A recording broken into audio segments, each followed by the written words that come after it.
Welcome to another episode of Flourish, the podcast brought to you by Prisma Health. I'm your host, Caitlin White. Today, we are discussing an important topic with Jason King, the Assistant Nurse Manager at the Center for Integrative Oncology and Survivorship and the Center for Cancer Prevention and Wellness. Join us as we explore the crucial role that physical activity plays during and after cancer treatment. Well, Jason, we are so happy to have you on the show and to discuss this important topic. To start our conversation today, is it safe to exercise during cancer treatment? And what benefits can routine exercise provide those patients? Yes, it is definitely safe to exercise during cancer treatment for sure. Studies have actually shown us that during cancer treatment, it's great to exercise to help with fatigue, anxiety, and depression. It can also improve your mood and quality of life. Exercise builds strength and fitness, which can assist in tolerating treatments better. We've also seen through research that patients who are more active tend to have improved survival rates. So there are a few contraindications, though, to exercise I do want to mention. Definitely for those with heart failure, unstable angina, like an arrhythmia, high or low blood pressure, recent history of blood clot. These individuals really need to be cleared by a medical provider first prior to starting any treatment regimen.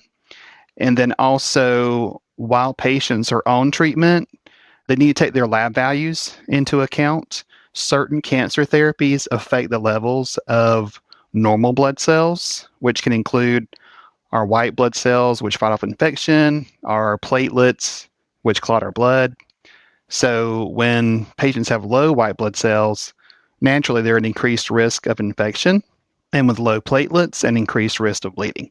So when one's white blood cells are low, they really need to weigh the benefit and risk of going to a public gym to work out and maybe consider exercising at home or outdoors.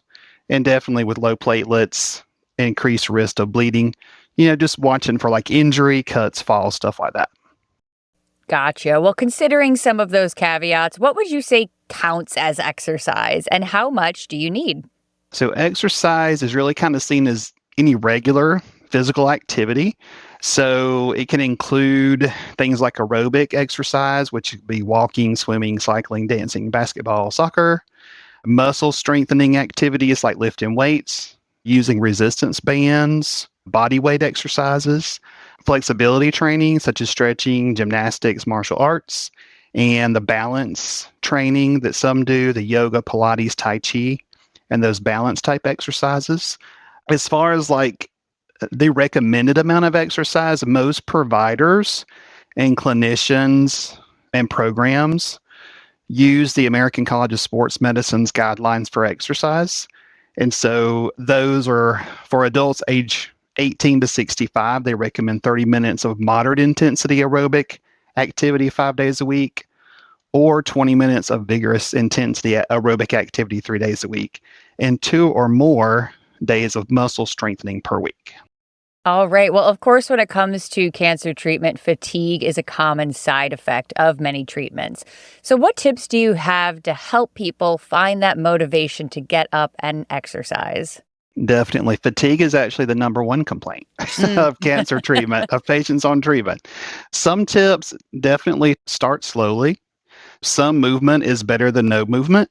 Begin at the patient's current fitness level. That could just be walking or doing chair exercises. Another tip is to choose an activity they like. It could be walking, but it could be dancing. It could be yoga. Finding an exercise partner, someone to encourage them. There's also exercise in small bursts. Some people over the past few years have called this exercise snacking, kind of like when you snack on food, but this is exercise snacking. So it's small bursts of exercise throughout the day. Whether that's just be like marching in place at work, running out when you can just to walk around the block, but definitely don't overdo it. Naturally, people can be very sore and tired the next day if they do.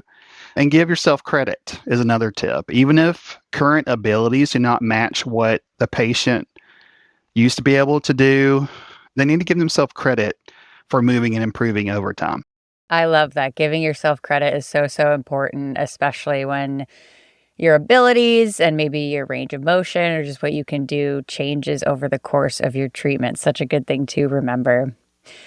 Well, on that note, are there any exercises or types of exercise that you should totally avoid during treatment for cancer? Not typically, unless, as mentioned earlier, someone has a contraindication to exercise due to a heart condition or issue that should be addressed and cleared prior to starting exercise. Just again, having the patients be mindful of their lab values while on treatment. Certainly, the treatment team is good at keeping this in check and reminding patients to wash hands routinely, avoiding crowded spaces, if their white blood cells are low. Some patients, though, on therapy may actually have side effects from the medications that prevent them from doing certain activities. An example of that would be treatment for colon cancer. Some of the medications that are given cause severe cold sensitivity. And so when you're in the winter months, just touching a cold door handle, going out into the air and breathing in cold air causes a spasm in the chest. So things like that kind of limits patients from doing things outside. So they need to alter their routine based on their specific circumstances. Well, would you recommend getting a personal trainer or anything like that during this time? Not necessarily. For most patients on therapy, I wouldn't recommend one. They're already under a lot of financial stress. Cancer care is expensive. So many are already out of work while undergoing treatment. I don't think you necessarily need a personal trainer. They certainly have their place. There are plenty of other avenues, though, that are available for free through like cancer support services that patients can utilize. An example of that would be Live Strong at the YMCA, movement classes offered at the local cancer society or cancer support programs as part of your health system, where they receive care, or just other things in the community or online. Some patients, of course, get very deconditioned with treatment. Some are on treatment for long periods of time. So, sometimes you do have to have that one-on-one therapy. And typically that's going to be performed by a physical therapist, occupational therapist, and that's going to require referral to those specialty services.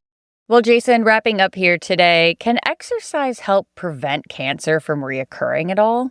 It actually can. Wow, okay. And we know, yeah. So in many cases, exercise may help reduce the risk of developing future cancers. And we know this from research that's been performed. So when I was getting ready for the podcast, I just looked up an example just to give today.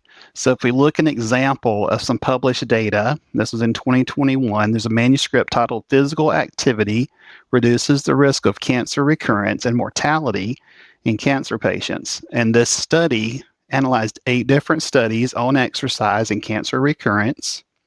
It included a little over 15,000 participants who had breast, colorectal, and prostate cancer. The study demonstrated a higher self-reported volumes of post-diagnosis physical activity was associated with a 45% reduction in the risk of cancer recurrence. And among 21 studies that included 38,000 patients, higher self-reported volumes of post-diagnosis physical activity was associated with 37% reduction in mortality.